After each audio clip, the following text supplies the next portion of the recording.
Everybody, this is Greg Tanner for the Mindful Eye and the Daily Critique. Today's image was created by Christopher, who's a beginning photographer from California. Camera equipment here is Canon 5D Mark II, 24-70 zoom at 24 millimeters, exposure trio ISO 3200, f8 in 30 seconds. In his backstory, Christopher lets us know he used Nik's Silver FX Pro to convert to black and white. He says this is where Lake Hodges passes under I-15 in San Diego. He was riding his bike next to this stretch of interstate on a bike path during the day when he saw this scene. Said he was really drawn to this scene in large part due to the potential for leading line to really pull you into the scene. He says he felt like there was too much contrast to shoot this during the day, so he did something that he's never done before as a photographer. This is an image from Christopher's first night shoot. We could start right there if we wanted to look for powerful takeaways that could help us with our own photography in terms of being inspired by Christopher. Just really want to encourage you to consciously choose new ways to approach creative challenges. So much pressure on us to be safe and to be secure. There's a lot of pressure on us to repeat ourselves a lot so that we can feel competent or appear competent or feel like we're an expert or look like experts to other people. But all of our growth potential is actually moving to the other end of the continuum, to being a beginner, to doing things that we've never done before. In the last 6 years, in my own artwork and in facilitating and leading other people to grow their artwork, without any doubt, the biggest leaps forward in terms of evolving and becoming more creative have happened when either when I'm in a place where I'm taking creative risk, or when I'm able to create an environment where other people will take the leap and do things in a new way. I'm not talking about going to new places and looking for the same kinds of shots. I'm talking about going to a new place and then being creative in ways that you've never done before. I really want to encourage you to take more chances as an artist. When it comes to the composition in the image, I can really see how Christopher was drawn to quality of line. One of the things I love about this scene is how a lot of the lines are very linear, they're very straight. And then when we get to this part of the image, the line starts to arc. You get this really powerful arcing teardrop shape that's very different than everything else in the image. And I just love how these leading lines create this space shape and have a movement that's very different than everything else in the image. One of the other things that I love about this image has to do with something I talk about a lot, and that is creating conceptual opposites in your pictures as a visual storyteller. And Christopher has an image that can express a lot of different opposites on different conceptual continuums. You have the simplicity of the above and the below. You have something, to me, that's a lot more rich in terms of storytelling, which is a very powerful feeling when you're down in here of heaviness, the mass of the interstate potentially pushing down on you, and the heaviness of these negative spaces, rich black areas in the water. Then that is juxtaposed with this part of the image up here, which is completely and totally different. This is sky, and it's stars, it's light, it's airy, it's magical, it's whimsical. It makes me think of Twinkle Twinkle Little Star. When I look up at the sky so much of the time, it just makes me feel childlike, and it fills me full of wonder. There's a heaviness down in here and a completely different vibe up here. You also just have the idea of all of this being sort of a man-created or man-made environment, and something that we know and something that we can get to.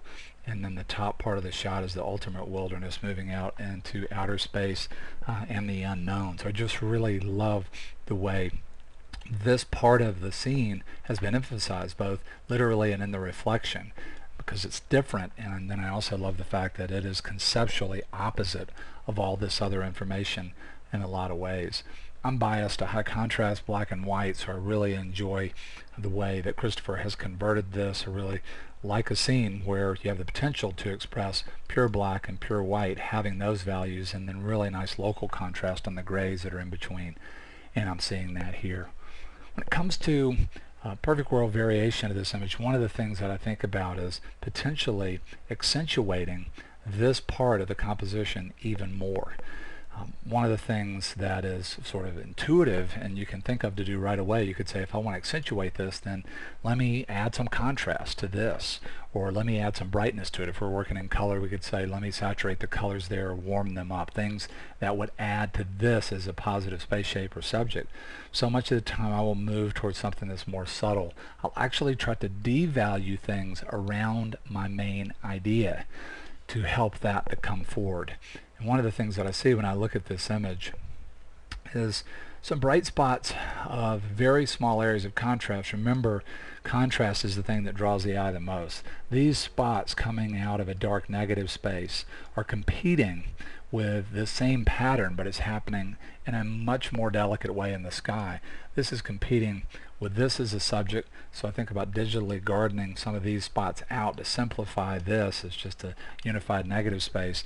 This area right here really draws my eye. Not only is it super high contrast, it's very concentrated area of metered out switch between totally white and totally black. It's conceptually creating a real strong pull in the image due to contrast, because it's part of a pattern. You have these lights that are reflecting, but this particular one is the longest and the highest contrast, so this area really draws my eye. Something else that's drawn my eye too is this negative space over here.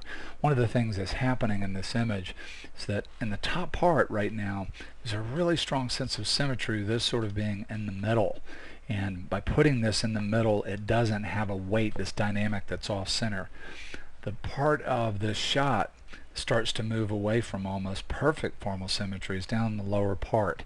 This negative space on the other side of this column really suggests something that is asymmetric and dynamic, and so this has a lot of weight. So I think about getting rid of those things to bring more weight here. First, what I want to do is on this digital gardening layer, get rid of those little spots of high contrast. Here's the before, and here is the after.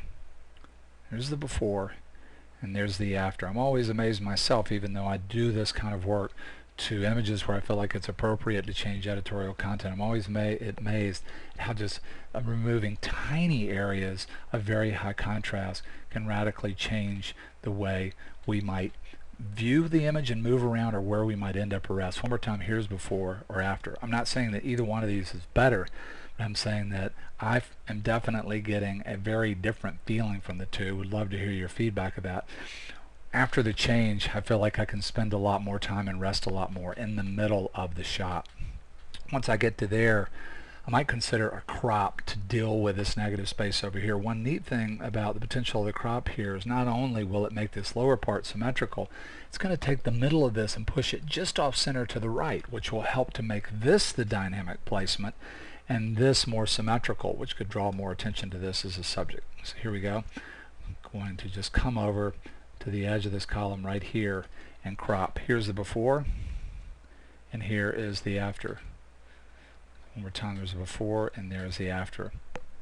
The other thing that I might consider doing here, because this middle ground is really drawing my eye and I'm really enjoying the back and forth of the above and below, I could see, first of all, two panoramic shots here that would be a lot more abstract. One that just involves this lower part of the shot in here, something like this, where you still have the sky but it's reflecting and it's more abstract. Also could see going in the other direction, shooting a shot that's abstract or more abstract at the top that looks something like this. And then I could see taking this crop and the crop I just showed you and putting them on one canvas and having a diptych. So you lose part of that middle ground, but there's enough of a connection with the columns that the viewer might fill in that blank or might make the connection back and forth without having that real strong area of contrast with a lot of different changes in subject matter, qualities of line, so on and so forth in the middle ground. I really love what Christopher has done here. Love the fact that he's doing something from a creative standpoint that he hasn't done before. Very well seen, very beautiful in terms of the tones and values that are happening in the black and white conversion. Want to invite you to join me near the end of the year for a night photography workshop in Savannah, Georgia. Just have a couple of spaces left on that one. It's one of my few workshops for this year that have any space left. Would also love to see you at the end of this month at a free photography weekend in Savannah, Georgia. And I'm putting this one out there really far in advance. I'm going to get information up on our website about it in about a month. I'm going to be teaching a night photography workshop in one of my all-time favorite places ever, the ghost town of Terlingua, Texas, which is on the border of Big Bend National Park. That workshop is going to take place in November of 2012. There's going to be a lot of exciting things about this workshop. It's going to be one of the smallest groups in terms of the number of people that are let in. We're going to be working with printing And we're also going to be doing some other exciting things that I'll be telling you about, but would love to see you in one of my future night photography workshops. Huge thank you, Christopher. Big thank you to you to being here. Hope to see you again real soon on the Mindful Eye.